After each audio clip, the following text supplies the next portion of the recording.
Olá pessoal, sou Heleno Fortes, treinador da HF Treinamento Esportivo, e hoje eu vou falar para vocês sobre fadiga em corredores de rua, em corredores de fundo. Vamos primeiro pensar e entender o que é fadiga. O corredor, por que o corredor entra em fadiga? Um corredor de 100 metros, que não é um corredor de fundo, ele entra em fadiga. Se você for ver o Usain Bolt, ele vai entrar em fadiga, porque senão ele conseguiria correr 100 metros, a velocidade de 100 metros dele, ele conseguiria manter por 100, 200, 400, 800, 1000. Ele não consegue manter porque ele entra em fadiga. O mesmo corredor de 800, de 1500, de 3000, de 5000, de 10.000, 21 e 42. Só que as fadigas são diferentes. Tá? Então o que é a fadiga? A fadiga é o declínio da capacidade sua de manter o esforço por um período. Então um corredor de 100 metros ele entra em fadiga porque não consegue manter aquela velocidade por um tempo maior. Mesma coisa um corredor de 5.000 metros. Ele não consegue correr a mesma velocidade dos 5.000 correndo 10.000 metros. Tá? Agora, vamos entender hoje sobre um dos pontos, uma das causas de fadiga que nós estamos agora nessa época de dezembro, janeiro, né, uma época de verão, e o verão em todo o país aqui no Brasil é um clima tropical, em que você tem calor, umidade, e isso afeta diretamente o desempenho dos atletas, para os atletas de endurance, né, os corredores, ciclistas, enfim, todos esses atletas que são performistas de trabalho de endurance, de esporte de endurance. Vamos falar sobre a termorregulação. O que é a termorregulação? É um conjunto de mecanismos fisiológicos, estruturais e comportamentais que permitem você manter a sua temperatura corporal, mesmo tendo o ambiente externo tendo uma variação de temperatura. E qual que é essa temperatura? Essa temperatura é 36,5. Então a gente paga um preço para poder manter essa temperatura 36,5, mesmo sendo para cima ou para baixo. Né? Mesmo um dia quente a gente vai gastar energia, a gente vai operar para poder resfriar o corpo, e sendo um dia muito frio, em locais frios, em que você tem temperaturas negativas, você também vai gastar para poder subir a temperatura do seu corpo, para manter os 36. Então é sempre essa luta. Tá? E isso, igual eu falei, afeta negativamente ou positivamente, dependendo de como que está o estresse térmico. Então não é à toa que o ano passado, em 2019, quando criaram o projeto para poder fazer o Kipchoge bater a marca de 2 horas na maratona, que ele conseguiu fazer 1:59:38, 48, eu não lembro certo quanto que foi, mas foi abaixo de 2 horas. Não foi reconhecido porque não era uma prova, tinha coelhos e que revezavam as posições, mas uma grande preocupação da organização, dos fisiologistas, era com a questão do estresse térmico. Então foi em Viena, que é um local totalmente plano, e a temperatura média estava girando de 6 a 8 graus, uma umidade relativa boa também.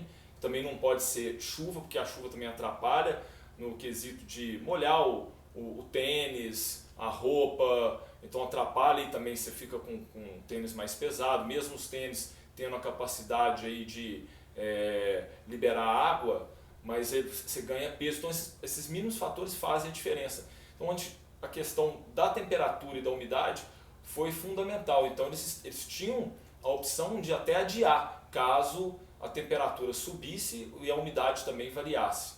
Né? Então vamos entender no corpo o que acontece num dia no ambiente de estresse térmico. Né? Igual agora a gente está com época de calor. Né? Todo mundo sabe a diferença de você fazer. Eu nunca tive em Manaus ou em Cuiabá, mas quem já teve, quem treina lá, até mesmo no Nordeste do Brasil, são locais beira-mar, quando não está ventando, você tem muita umidade. E qual que é o problema da umidade? A umidade não deixa você trocar calor, né? Porque o ar fica muito saturado, com muita água. Né? E a função do suor é ele evaporar e roubar calor da pele, né? E aí a sua pele resfriar e o sangue voltar para dentro, para os órgãos, coração, pulmão, rim, e resfriar a parte interna. Então não tendo essa troca de calor, você não consegue. Então você vai continuar suando de forma contínua. Então o que acontece? Quando você começa a exercitar, há um deslocamento de sangue para a sua pele, a região subcutânea. Para quê? Para que você troque calor, né? Para que esse sangue saia dos órgãos, coração, pulmão, rins, e vá para lá para poder voltar mais frio. Então, na hora que ele vai, acontece que você tem sensores térmicos na pele que mandam informação para o hipotálamo, e o hipotálamo faz com que as glândulas sudoríparas comecem a liberar suor. E esse suor, ele teria essa função de evaporar, roubar calor da pele, resfriar o sangue voltar para dentro do corpo, né, para os órgãos mais frio, na temperatura mais baixa. Num dia que está muito úmido, você vai continuar suando, porque o suor não vai cumprir o efeito dele, que não é o suor que faz a gente resfriar, é a evaporação dele. Então muitas vezes você pode até estar num local quente, mas quando você tem vento, você tem a convecção, né? Você tem a convecção, que é o vento vem e ajuda a evaporar esse suor e resfriar seu corpo. Não acontecendo essa troca, você vai continuar com o sangue mais na periferia, mais na região subcutânea, né? O sangue, faltando sangue e no deslocamento de sangue para a região da pele, você vai ter ausência de sangue aonde? Na parte nos músculos. Faltou sangue nos músculos, o que vai acontecer? Vai faltar oxigênio. Então, o seu limiar, que era para uma corrida de meia maratona, por exemplo, você tinha um pace de 5 minutos por quilômetro, você já não vai conseguir correr naquilo. Porque o seu ritmo, você vai começar a entrar em fadiga, você vai correr em 5:10, em 5:15, sabe? Por causa disso, porque o seu limiar vai ser deslocado para a esquerda. Né? A velocidade sua de limiar não vai ser a sua velocidade real, que era num ambiente possivelmente de 14 graus, umidade relativa de 40%. Tá? E aí acontece esse fenômeno de você continuar transpirando, né? Você continua transpirando, você recebendo o hipotálamo, continua recebendo informação que você tem que continuar suando, continua produzindo suor, você transpira excessivamente e o suor não evapora. E aí você começa a ter aquela sensação de peso, as pernas pesadas, né? E aí você pode entrar em quadro de, quando provas são mais prolongadas, em quadros de desidratação, né? Então começa a acontecer todo esse colapso, né? Que as pessoas que experimentaram já correr em locais com esse estresse térmico, quente e úmido, próprio Rio de Janeiro, algumas épocas, né? Provas no Rio de meia maratona, 10 km, sabem da dificuldade que é totalmente diferente o desempenho no Rio de Janeiro e você correr em Porto Alegre, por exemplo, em junho, em julho, você tem umidade baixa, temperatura baixa, né? Então, o que acontece num estresse térmico alto, né, é exatamente isso. E aí a gente tem essas perdas de calor que podem acontecer, que ajudam a minimizar esse estresse térmico, que é a questão da condução, né, da convecção, que é o vento, ele ajuda você a te resfriar melhor.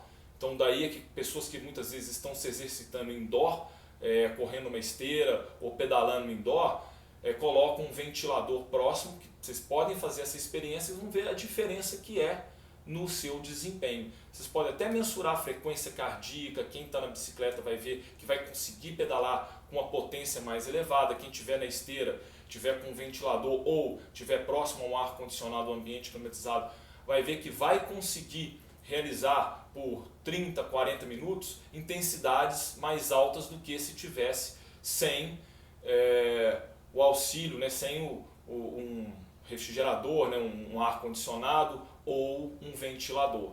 Tá? Então daí a grande importância, tá, da parte aí de termorregulação. E ela é muito perigosa. Né?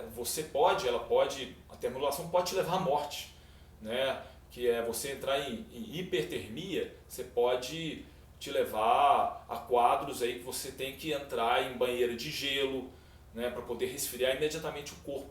Né? As pessoas sentem tremor, a boca fica roxa, né? Você tem arrepios, são sensações que acontecem num estresse térmico alto.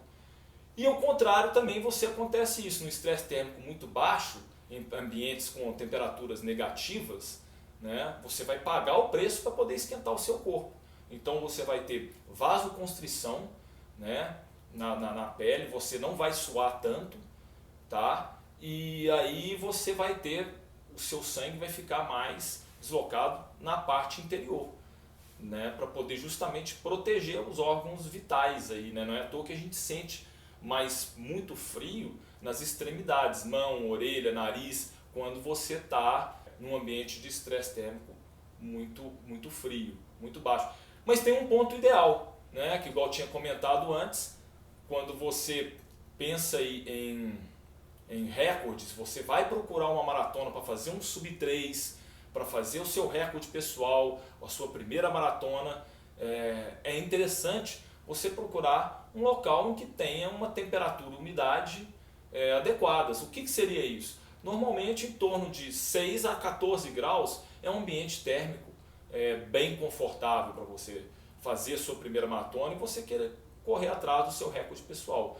Então aqui no Brasil, por exemplo, a gente tem as cidades no sul, né, a tradicional maratona de Porto Alegre, que é uma maratona plana, uma maratona fria, normalmente ela acontece em junho, a maratona de Florianópolis também. A maratona de Florianópolis tem o problema que tem locais que venta muito, então pode atrapalhar esse vento frontal. Mas você não vai ter o problema tanto da parte termorregulatória quanto quem já experimentou correr no Rio de Janeiro. Mesmo o Rio de Janeiro sendo uma época em que a prova do Rio agora é uma prova toda plana, mas fazer um sub-3 no Rio, ou fazer seu recorde pessoal no Rio é bem diferente de você fazer um recorde pessoal em Porto Alegre. E a gente transferindo isso para outros locais, a gente pode pensar também no sul, em Buenos Aires, a prova em Lima, aqui na América do Sul. A gente tem as provas das majors, que é Chicago, Berlim, até mesmo que não é Major, Frankfurt. São provas, agora tem Valência, que porte aí foi local aí de 2 recordes, né? O recorde mundial da meia, teve o recorde de pista dos 5K e dos 10K, né? Então são locais que são plano e com a temperatura, com a condição climática bem favorável. Então é isso, pessoal. Quando vocês forem, a gente estiver pensando em fadiga, uma das fadigas que a gente deve preocupar, que é a que mais é o maior, vamos falar, inimigo do corredor de longa distância, é a termorregulação. Qual que é não é a boa notícia, mas qual que é uma luz no fim do túnel? É que isso é treinável, né? A pessoa que só treina em ambiente confortável, ela não vai ter a mesma adaptação das pessoas que correm em locais quentes, em horários de calor, de umidade. Tá? A pessoa que corre em horários diferentes, horários quentes, úmidos, ela cria um processo melhor de adaptação fisiológica, né? Então ela vai ensinar seu corpo a trocar calor de uma forma mais eficiente. Então ela vai ter vai ter menos queda de desempenho do que aquela pessoa que está acostumada a treinar muito cedo, sem sol, sem umidade, sem temperatura. Então você que